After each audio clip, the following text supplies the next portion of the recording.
नमस्कार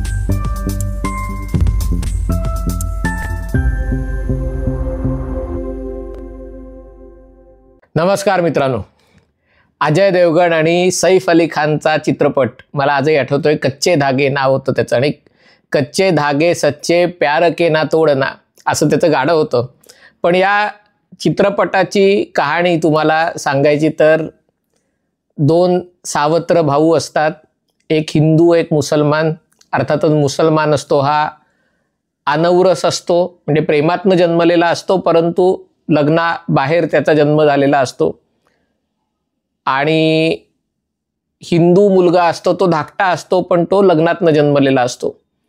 आणि मरण्यापूर्वी वडील त्या हिंदू मुलाला सांगतात की तुझा एक सावत्र भाऊ आहे आणि त्याला जाऊन तू भेट. आणि त्याची तयारी नसते, पण दोघं भाऊ नशिबाने एकत्र येतात आणि दोघांनाही एक बेडी घातलेली असते दोघांना मिळून. आणि त्यामुळे या बेडीमुळे आपल्याला एकत्र राहावं लागतंय असं त्यांना वाटत असतं. पण प्रत्यक्षात मात्र ती बेडी तिला कुलूपच नसतं. आणि जोपर्यंत या दुरावलेल्या भावांच्या ते लक्षात येतं की ही बेडी काही कामाची नाही, कारण त्याला कुलूप नाही आणि आपण उगाच एकमेकांच्या सोबत राहत होतो, पण तोपर्यंत त्यांच्यात प्रेम निर्माण झालेलं असतं. त्यांच्यातला दुरावा, त्यांच्यातलं वैर, याच्यामुळे माझी वाट लागली, याच्यामुळे माझी वाट लागली असं जे एक मानणं असतं ते संपलेलं असतं. आणि मग शेवटी ते हिंदू मुस्लिम भाऊ एकत्र येतात. आता जर बॉलिवूडच्या चित्रपटात हिंदू आणि मुसलमान भाऊ, सावत्र भाऊ एकत्र येऊ शकतात, तर महाराष्ट्राच्या राजकारणात दुरावलेले सख्खे चुलत भाऊ एकत्र काय येऊ शकत नाही. आणि खास करून त्यांच्या हातात जी एक बेडी अडकवलेली आहे आणि ती बेडी खरं तर तिला कुलूपच नाही आहे, आणि त्यामुळे त्या काय बेडीसाठी एकत्र राहायची काही मजबुरी नाही आहे, गरज नाही आहे. ही बेडी अर्थातच मराठीची आहे आणि आता तर त्याचा कुलूपही उघडलेला आहे, कारण महाराष्ट्र सरकारने जे दोन्ही अध्यादेश काढलेले होते ते आता रद्द केलेले आहेत. आणि त्यामुळे एका प्रकारे या दोन्ही भावंडांचा आणि मराठी अभ्यास केंद्राचा वगैरे जे काही त्याच्यामध्ये महाराष्ट्रातले तर्कवादी, विवेकवादी, हिंदुत्व विरोधी साहित्यिक, कलाकार, तत्वज्ञ, चिंतक असे सगळे लोक याच्यात सहभागी होते. त्यांचा विजय झालेला आहे. आता मुद्दा आहे की नेमकं विजय होण्यासारखं झालेलं काय आहे, कारण सरकारने काही धोरण रद्द केलेलं नाही आहे. सरकारने असं कुठेही म्हटलं नाही आहे की त्रिभाषा सूत्र रद्द झालेलं आहे. त्रिभाषा सूत्र आहे ते राष्ट्रीय शिक्षण धोरणाचा भाग आहे. अनेक राज्यांनी त्याची अंमलबजावणी केलेली आहे.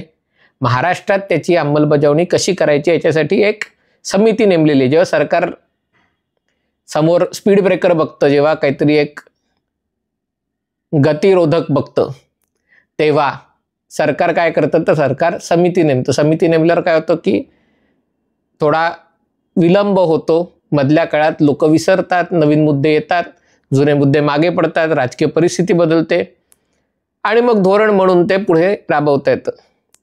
आणि हे फक्त मराठीच्या मुद्द्यावर नाही. आपल्याला आठवत असेल नाणारच्या बाबतीत सरकारने असंच केलं होतं. ज्या शिवसेनेनी नाणारला भूमिपुत्रांच्या कारणासाठी विरोध केला, मराठी माणसांना याचा फायदा होणार नाही आहे, गुजरात्यांनी जमिनी घेतलेत वगैरे या कारणासाठी विरोध केला, त्याच नाणारच्या बाजूला बारसू येथे हा प्रकल्प व्हावा म्हणून उद्धव ठाकरे मुख्यमंत्री असताना प्रयत्न करण्यात आले. त्याच्यात ज्या मराठी माणसांनी, आणि माझ्या ओळखीचे असे लोक आहेत ज्यांनी फडणवीस सरकारच्या काळात विरोध केला, त्यांना काही झालं नाही, पण त्यांनी जेव्हा उद्धव ठाकरे सरकारच्या काळात विरोध केला त्यांना निर्दयीपणे तुरुंगात डांबण्यात आलं. मग तेव्हा मराठी माणूस, भूमिपुत्र वगैरे सगळे विषय, कारण कोकणचा विकास करण्याचा ध्यास उद्धव ठाकरेंनी तेव्हा घेतला होता आणि बारसूला तेल शुद्धीकरण प्रकल्प येऊन हा विकास झाला असता. तशीच गोष्ट मराठीच्या मुद्द्यावर आहे. आणि त्यामुळे आता तो मुद्दा पुढे गेलेला आहे. पण आता ही बेडी, लग्नाची बेडी नाही पण ही जी मराठीची बेडी दोन्ही भावांच्या मनगटात पडलेली आहे. आता लोकांना अपेक्षा असणं स्वाभाविक आहे की मराठीच्या मुद्द्यावर एकत्र आलात तर मराठीसाठी अजून बऱ्याच लढाया लढायच्या आहेत. म्हणजे त्रिभाषा सूत्राचा मुद्दा पुढे ढकलला गेला असेल, पहिलीपासून हिंदी शिकवण्याचा मुद्दा पुढे ढकलला गेला असेल, पण मराठी माणसाच्या हिताचे बाकी मुद्दे आहेत ते अजून जसेच्या तसेच आहेत. मराठी माणसाची मुंबईतली ढासळणारी लोकसंख्या 18% आली असं म्हणतात. मी आकडा ऐकलेला तो 22% होता, आता 18% आलेली आहे. मराठी माणसाचा सन्मान, कारण कालचीच गोष्ट आहे, मी असं ऐकलं संजय राऊतच आपल्या पत्रकार परिषदेत हिंदीत बोलायला लागले, कारण देशभर प्रसिद्ध व्हायची जी हौस आहे, इंग्रजी बोलता येत नाही आणि मराठीत बोलून देशभर पोहोचता येत नाही, त्यामुळे मग हिंदीचा सहारा घ्यावा लागतो. तिथे जर एखादा अभिमानी माणूस असता, तमिळ माणसं कशी हिंदीत नाही म्हणजे नाही बोलत, स्टॅलिन वगैरे सगळे ज्यांचं उदाहरण दिलं जातं ते फक्त तमिळमध्ये बोलतात. असा अभिमान जर उबाटा सेनेच्या नेत्यांनी दाखवला की आम्ही हिंदी बोलणारच नाही, एकतर इंग्रजी शिकू आणि इंग्रजी बोलू, नाही तर मराठीतच बोलू, काही फरक पडत नाही. पण प्रसिद्धी लोलूप लोकांना हिंदीत बोलल्याशिवाय प्रसिद्धी मिळत नाही आणि त्यामुळे हा मुद्दाही आहे. दुकानावरच्या पाट्या, अभिजात भाषेचा मुद्दा वगैरे हे सगळं ठीक आहे, पण मराठी चित्रपटांना सिनेमा हॉल मिळत नाहीत. ज्या बॉलिवूडसाठी जीव तडपतो, तरसतो, त्या बॉलिवूडच्या चित्रपटांमुळे मराठी चित्रपटांना स्क्रीन मिळत नाहीत. त्याच्यासाठी आंदोलन करता येऊ शकतं आणि मग ते आंदोलन जावेद अख्तर विरुद्ध, सलमान खान विरुद्ध, आमिर खान विरुद्ध, की तुमच्या चित्रपटांमुळे आमच्या चित्रपटांना पडदे मिळत नाहीत, हेही करता येऊ शकतं. मराठी भाषेचा विषय आहे, कारण हिंदीचं मी समजू शकतो, पण आघाडीच्या सगळ्या मराठी वृत्तवाहिन्यांवर जे हिंदी शब्द त्याचा खच पडलेला असतो, त्या भाषा शुद्धीचाही थोडासा विचार करायला पाहिजे. पण इथे स्वतःचीच भाषा शुद्ध नसल्यामुळे तोही प्रश्न मध्ये येऊ शकत नाही. रोजगाराचा विषय आहे तिथे, आणि मराठी माणसांचा रोजगार का जातो? कारण जे सगळ्या शहरांच्या बाबतीत झालंय, डिइंडस्ट्रियलायझेशन झाल्यामुळे, शहरातले उद्योग शहराच्या बाहेर ढकलल्यामुळे, म्हणजे मुंबईतला वस्त्रोद्योग बाहेर गेला आणि मग त्याच्यासाठी गिरणी कामगारांचे संप वगैरे हा सगळा आता इतिहास झालाय, हे या पिढीला काही याच्यातलं माहिती नाहीये. पण त्यानंतरही जे उद्योग मुंबईत होते ते आता मुंबईच्या बाहेर गेल्यामुळे मुंबईमध्ये मराठी माणसाला घरं परवडत नाही. आणि हा फक्त मुद्दा व्हेज नॉनव्हेजचा नाहीये. व्हेज नॉनव्हेजचा मुद्दा हा 2 कोटी, 3 कोटी, 5 कोटीची घरं घेणाऱ्यांपुरता आहे.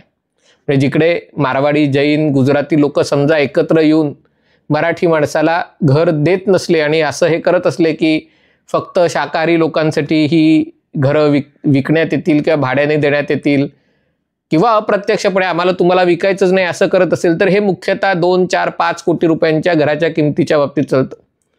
पण मुंबईच्या कुठल्याही कोपऱ्यामध्ये 40 लाख, 50 लाख, 60 लाख रुपयाची घरच मिळत नाहीत. परप्रांतीयांना मोफत घरं बांधून देण्यासाठी राज्य सरकार प्राधान्य देतं, कारण झोपडपट्टीचा विकास करण्यासाठी राज्य सरकारला खूप जास्त इंटरेस्ट आहे. त्यामुळे त्याच्या विरुद्धही आंदोलन करता येऊ शकतं की मराठी माणसांसाठी भूखंडात आरक्षण ठेवावं. शाळेत जसं मराठी सक्तीचं हवं, तसं मुंबईत घरं बांधताना त्या इमारतीतली 20% घरं ही मराठी माणसाला मिळायला पाहिजेत, यासाठीही आरक्षण करता येऊ शकतं.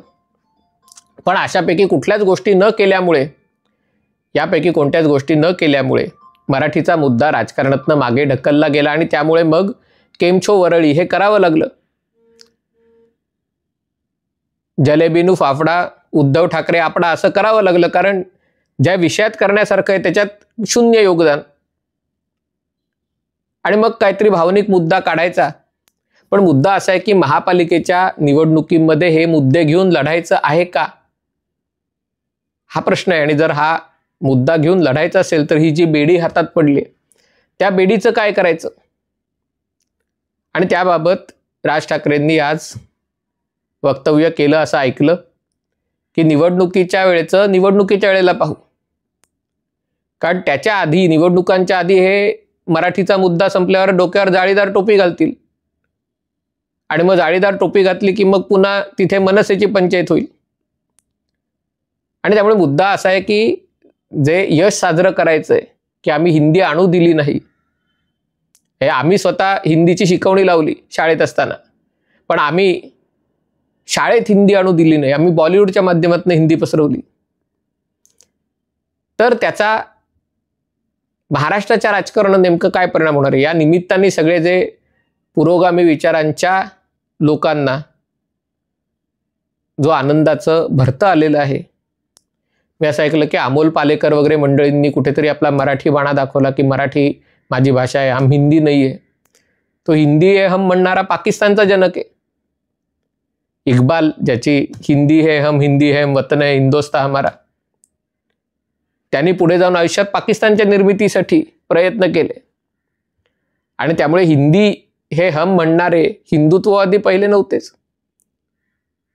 पण एक भाषा भारतात एक असावी असा विचार तेव्हा लोकांनी केला होता.